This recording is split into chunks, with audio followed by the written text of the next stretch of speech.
প্রিয় মুক্তিকামী ছাত্র জনতা, আমরা দেখতে পাচ্ছি যে আমাদের এই অভ্যুত্থান এবং বিপ্লবের পরেই দেশে অরাজকতা নাশকতা করছে ফ্যাসিস্ট এবং তাদের দোসররা। আমরা দেখতে পাচ্ছি যে বিভিন্ন জায়গায় এখন গোলাগুলি চলছে, মন্দিরে হামলা হচ্ছে এবং নাশকতা ও লুটপাট করছে। আমরা মনে করি আমাদের যে ছাত্র নাগরিকদের অভ্যুত্থান তাকে নস্যাৎ করার জন্যই পরিকল্পিতভাবে এই ধরনের ঘটনা ঘটানো হচ্ছে।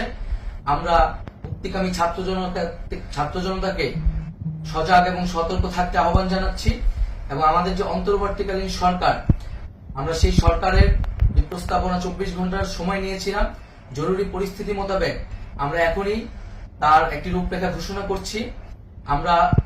আমরা সিদ্ধান্ত নিয়েছি যে সর্বজন গ্রহণযোগ্য আন্তর্জাতিক খ্যাতিসম্পন্ন নোবেল পুরস্কার বিজয়ী ডক্টর মোহাম্মদ ইউনূসকে প্রধান উপদেষ্টা করে অন্তর্বর্তীকালীন সরকার গঠন করা হবে এবং ডক্টর মোহাম্মদ ইউনূসের সাথেও আমাদের কথা হয়েছে। তিনি ছাত্র জনতার আহ্বানে বাংলাদেশকে রক্ষা করতে এই গুরু দায়িত্ব নিতে সম্মত হয়েছে। আমরা সকালের মধ্যেই আমরা এই সরকার গঠনের প্রক্রিয়া দেখতে চাই। রাষ্ট্রপতির কাছে আহ্বান থাকবে যে দ্রুত সময়ের মধ্যে ডক্টর মোহাম্মদ ইউনূসকে প্রধান উপদেষ্টা করে অন্তর্বর্তীকালীন সরকার গঠন করা হোক এবং এই অন্তর্বর্তীকালীন সরকারের বাকি সদস্যদের নামও আমরা সকালের মধ্যে ঘোষণা করব।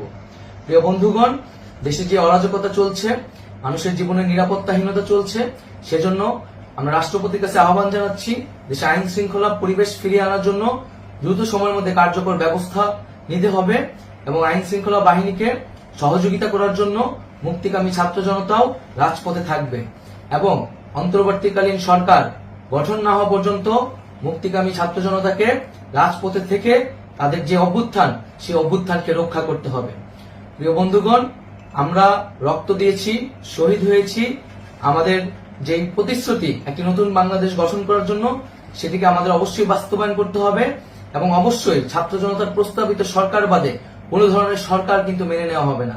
আমরা বলেছি কোনো ধরনের সেনা শাসিত সরকার অথবা সেনা সমর্থিত সরকার অথবা এই ফ্যাসিস্টদের দোসরদের কোনো বিটিম সরকার কিন্তু আমরা মেনে নিব না। কোনো গণবিরোধী সরকারকে মেনে নেওয়া হবে না।